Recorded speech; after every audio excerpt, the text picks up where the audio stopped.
I guess bringing in a new White Wolf at this point in the season, a bold move and a tall order for Liam. And of course, he wanted to honor the character that had already been set up, because he knows that he's stepping into a role. But at the same time, he wanted to make sure that his performance was authentic, that it felt like him, that he wasn't playing and mimicking anything. Witcher, Witcher, Witcher! There's fish people drowning our sheep in the river! Sounds like drowners. Gonna need spicy mayo. Okay. Oil my blade. Witcher magic for every occasion. Killing monsters is what I do. Okay, can you hurry? Witcher! A vampire ate my mom! A Dracula needs garlic butter. Apparently The Witcher 4 is, well, you know, so bad it got cooked. It did. It got completely cooked. It's totally dead. I have myself and my team out making great content and acquiring great content, but if 1 out of 10 times you push play it didn't work, we'd be toast. When they announced that Henry Cavill was leaving the show to be replaced by Liam Hemsworth, and let's face it, the show was already dead and buried in the dirt because of the actions of the showrunner and the writers and the people at Netflix that control the show. Henry Cavill warned everybody. Henry Cavill argued with them. Henry Cavill made it very clear that he was not happy with how they portrayed his character and the entire universe within The Witcher because it went against the books and it went against the games. They were not following the lore, and he knew what fans wanted. That's why he fucking left. So this show was going down the shitter for years. People were hating this show for years. Are we really going to blame everything and scapegoat this guy? Well, think about it. If the show was so great, why did the first guy leave? It's so unfair. Netflix's Q2 report came out, and apparently they lost 1 million subscribers in the second quarter of this year, which we already saw that at the beginning of the year, they lost 200,000. The next month, they lost another couple 100,000, and they had projected that they were going to lose a couple million over the next few months. Back they in should have just canceled it. It was and there were more than a few outlets and fans. I don't know why Netflix would have even continued with it, because like it's only going to damage their brand and make them look bad. Like you probably should be paying money to not have it shown. Saying that's possible, actually releasing the show. And let's just I don't know why they released it. They should have just canceled it. That's fine. But what I'm saying is that a lot of people obviously don't like this type of content. I can make whatever I want. I've got him on a farm milking people. I'm gonna send him to the ladies with the red bonnets on. Because everyone can have their version. Everyone shouldn't. Everyone doesn't matter enough to have their version. What matters is the millions upon millions of people which have bought the games, and they deserve to be represented. Lauren doesn't. Lauren's irrelevant. I'm not sure why Lauren's the showrunner. She already scared off the best asset that the series has. Getting rid of Henry Cavill and keeping Lauren would be like losing a Wagyu steak and having it replaced with a carrot. I mean, sure, both. Something unbelievable just happened. After weeks of furious silence, the creator of The Witcher 4, Lauren Schmidt-Hissrich, reportedly lost it, demanding that the newest South Park episode be banned after it ruthlessly roasted her entire show. This wasn't just a critique, this was a war. A $200 million streaming giant versus a couple of paper cutouts, and the outcome would shock everyone. Her attempt to censor the joke didn't kill the story, it became the story. The chaos started the moment the South Park episode hit the airwaves. The show took aim at everything fans had been complaining about for months. The disastrous writing, the forced story changes, and, of course, replacing Henry Cavill as Geralt. Witcher, a ghoul! Sesame glaze. Bear man! Honey mustard. Werewolf! Honey mustard. No! Honey mustard. Thieving! Lemon pepper. Rat boy! Honey mustard. Witcher, we's catching snails. That would be French onion. But they went for the jugular with a fictional showrunner character named Lauren Shrill. This parody character was power-hungry and insisted her version of the story was smarter and deeper than the source material. Here's where it got savage. At one point, the cartoon showrunner reportedly screamed at her writing team, "We're not adapting The Witcher, we're improving it for people who hate The Witcher." The audience lost it. Clips of that single surgical line spread like wildfire across social media. Within hours, South Park had finally said what millions of fans felt too tired to. The franchise had lost its soul. But the biggest drama wasn't in the parody, it was in the showrunner's reported reaction. Behind the scenes, the environment at Netflix reportedly froze the moment the episode began trending on every major platform. My job? Kill monsters. Get coin. Use coin on McDonald's app. Get points. Use points to get free McChicken. Only 1,500 points. Every dollar spent is 100 points. Constant BOGOs. I always leave with a free McChicken. It's like I'm stealing from them. Stealing?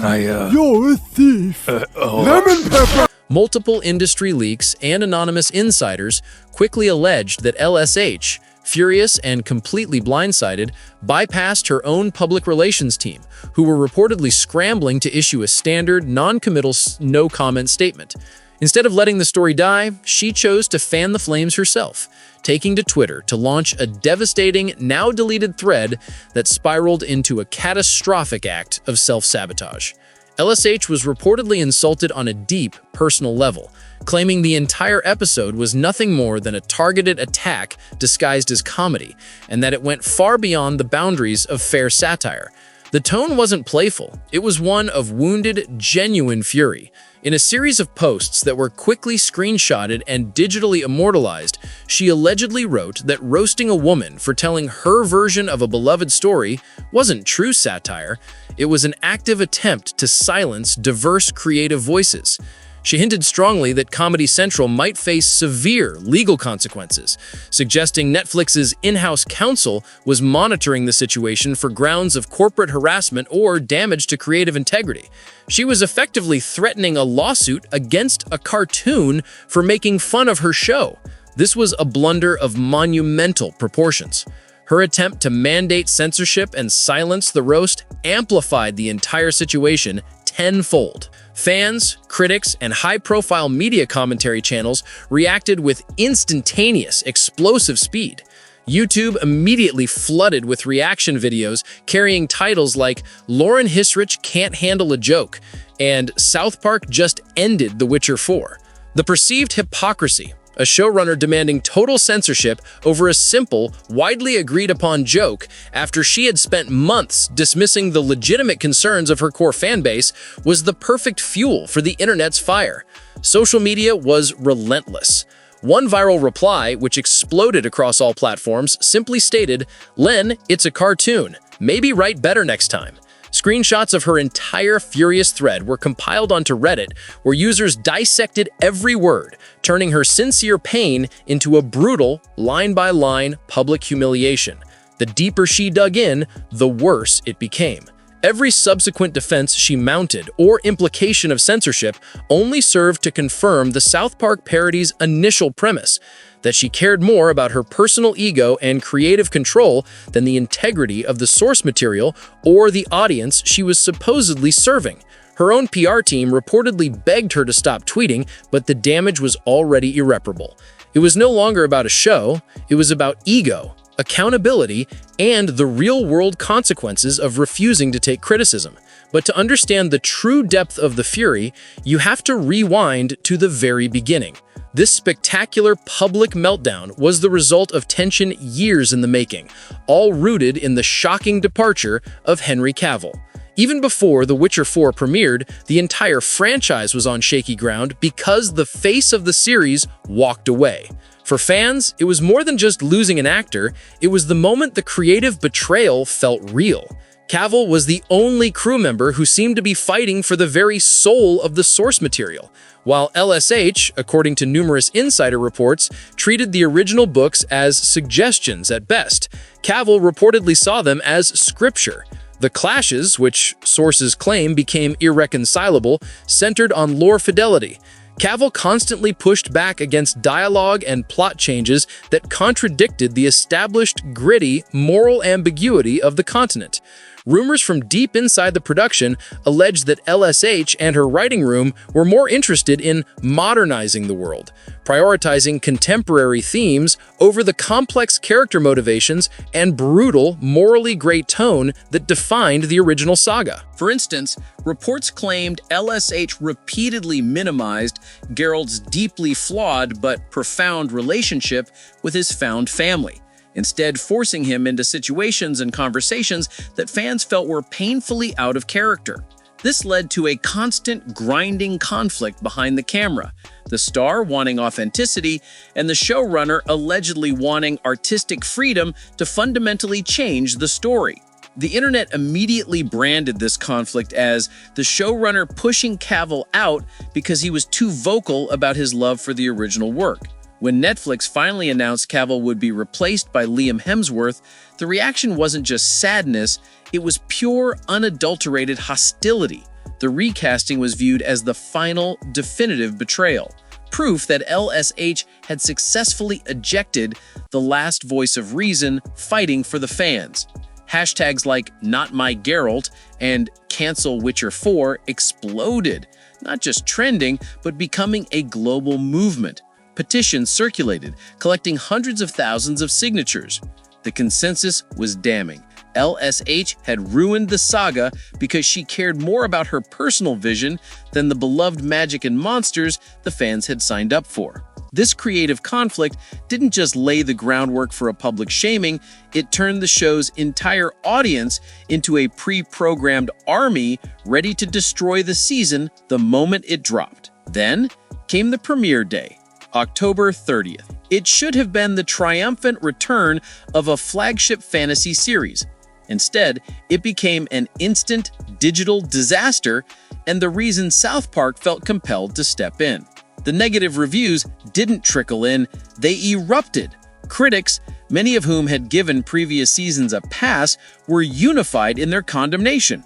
Words like soulless, disjointed, and painfully self-aware became the dominant headlines. This wasn't just bad television, it was a bizarre, confusing imitation of the franchise. Viewers quickly described the whole affair as fan fiction with a $200 million budget. The primary complaint centered on the utter lack of stakes and the confusing, almost non-existent character arcs. It was clear the show was struggling to find its footing after losing its lead, but the writing mistakes were too profound to ignore. But the real chaos played out on social media, where fans became digital forensic experts, dissecting every scene. Clips from the show went viral, not for epic battles or jaw-dropping visuals, but for truly cringe-worthy dialogue and plot holes that were simply baffling. One infamous scene, widely shared across TikTok, featured a monster hunter who seemed completely unsure how to handle a sword, instead rambling about finding his inner algorithm for combat effectiveness, a moment fans immediately pointed to as proof the show was satirizing its own genre. Another viral edit juxtaposed a serious scene from the new season with dialogue from a children's show, illustrating how utterly flat the new script felt. The memes flooded Reddit and X, instantaneously mocking the series. YouTubers started hosting live breakdown streams, tearing apart scenes that made no narrative sense. The speed and quality of the mockery were astounding, suggesting the audience was simply waiting for the final product to fail so they could unleash months of pent-up frustration. One common viral clip showed a major character using a portal only to appear 3 feet away, a cheap visual gag that viewers quickly repurposed to mock the show's overall lazy writing. The consensus was clear. The show looked undeniably expensive, but felt completely empty, lacking the heart and respect for lore that Cavill had fought for. LSH, of course, doubled down on her stance. She used every public forum to defend her work, proudly declaring it the boldest season yet, suggesting the audience simply wasn't ready for her complex, modernized vision. But this defense only intensified the backlash. Fans saw her statements as proof of the creative ego they had been complaining about since Pavl's departure. She wasn't just dismissing their criticism, she was actively lecturing them. The stage was set. The show had failed spectacularly, and the showrunner had refused all accountability. The foundation was already crumbling when South Park decided to drop a nuclear bomb on the whole affair just a few days after the premiere. Nobody, not even the creators of South Park, expected LSH to try and fight back with the force of a full legal team. Allegedly, she was contacting Netflix's legal department, pushing for action based on claims of copyright infringement and defense of creative integrity. Here's the catch, though. Parody is legally protected. And if there's one show that knows how to operate within those rules, It is South Park. The moment the word lawsuit started floating around, fans erupted again, roasting the idea of Netflix crying copyright over a joke. One post summed up the absurdity perfectly. Imagine spending $200 million on Witcher Season 4 just to lose a war to a cartoon with paper characters. Ouch! Meanwhile, at Netflix headquarters, the initial silence gave way to a cold, calculated fury that went straight to the top of the content division. No statement, no defense, and zero public support was issued for their showrunner, and that silence was profoundly strategic. Insiders started whispering immediately that the executives were livid, not primarily over the South Park episode itself, they understood parody, but over how LSH had catastrophically handled the public shaming. Her rash demand for censorship and her direct threats of legal action against Comedy Central had taken a controllable, contained controversy and escalated it into an international corporate embarrassment, dragging Netflix's carefully managed image into the mud. The executive decision-making process was reportedly brutal and swift. According to multiple leaks, high-level meetings were convened, bypassing the creative teams entirely. The conversation wasn't about story continuity, it was purely quantitative. Internal data showed the catastrophic decline in audience retention and completion rates for the new season, indicating a toxic word-of-mouth problem that even Netflix's promotional budget couldn't fix. Analysts reportedly presented financial models demonstrating that the brand equity of The Witcher, once valued as one of their most reliable long-term fantasy IPs, was eroding daily due to the showrunner's actions. The risk was no longer the cost of production. It was the annihilation of a multi-billion-dollar franchise opportunity. This is when the corporate betrayal became absolute. LSH, the once untouchable queen of the continent, was reportedly cut off. Her requests for additional public relations support were denied, and her access to senior executives rapidly diminished. The message was clear. She had created the mess, and now she was on her own. The decision to distance the corporation from her was a move of pure self-preservation. Netflix was trying to move past the controversy, but LSH's demands had forced their hand, putting them in the untenable position of either publicly defending a critically savaged, controversial showrunner or saving their brand. They chose the latter, ruthlessly. The final definitive hammer blow came in the form of a leaked internal memo, allegedly sent from the content strategy team. A few days after the South Park scandal reached its peak, this document circulated through high-ranking circles, revealing Netflix was quietly but immediately freezing all development on the extensive slate of planned Witcher spin-offs and prequels. This wasn't a formal cancellation of the main show, which was too far along to till instantly, but a complete strategic decapitation of the future franchise. The memo didn't name LSH, but its message was unmistakable, stating the company was now reevaluating creative direction and brand alignment in light of recent audience response and partner management complications. Translation: they were officially done letting this fiasco spiral out of control under her management. They had stripped her of her empire without firing her, leaving her to oversee the main series' painful conclusion alone. That news hit the press like a nuclear bomb. Fans celebrated wildly, viewing it as a massive victory over creative arrogance. Critics dissected every line of the leaked report, confirming the show's failure. Media outlets ran damning headlines like "Netflix distances itself after South Park scandal" and "The Witcher's future axed in corporate bloodletting." The writing was not just on the wall, it was branded into the side of the castle. The very company that gave her the keys to the kingdom was now visibly, strategically stepping back, leaving LSH entirely isolated. The woman who once controlled one of Netflix's biggest fantasy franchises, the showrunner who had allegedly fought Cavill for creative control, had lost control of everything that mattered. The narrative, the fandom, her reputation, and crucially, the future financial viability of the entire Witcher universe. Her power had been reduced to ashes. But the final self-inflicted blow was still to come. After days of total silence and relentless memes, LSH finally reappeared, not on Twitter, but in a carefully crafted, soft-lit video statement posted to her Instagram. It was supposed to be her moment of clarity, telling the camera she always believed in respect. It became another instant viral meme. Viewers weren't buying it. Within minutes, the comments were flooded with laughing emojis and quotes from the South Park episode. YouTubers clipped her speech side by side with the parody version of her cartoon character. The resemblance was uncanny, the wording almost identical. She had unintentionally turned her own defense into the final, perfect punchline. This whole catastrophe was never just about a TV roast. It was a cultural flashpoint. It sparked a much deeper conversation online about creator ego versus audience respect. LSH, once praised for bringing Geralt's world to life, had become a symbol of what happens when a creator stops listening to the fans she claims to serve. When South Park held up a mirror, she didn't laugh, she tried to smash it. And the irony? That reaction proved South Park's point exactly. The ultimate lesson here is simple. LSH tried to fight back against the satire, but in doing so, she turned a comedy sketch into a cultural moment.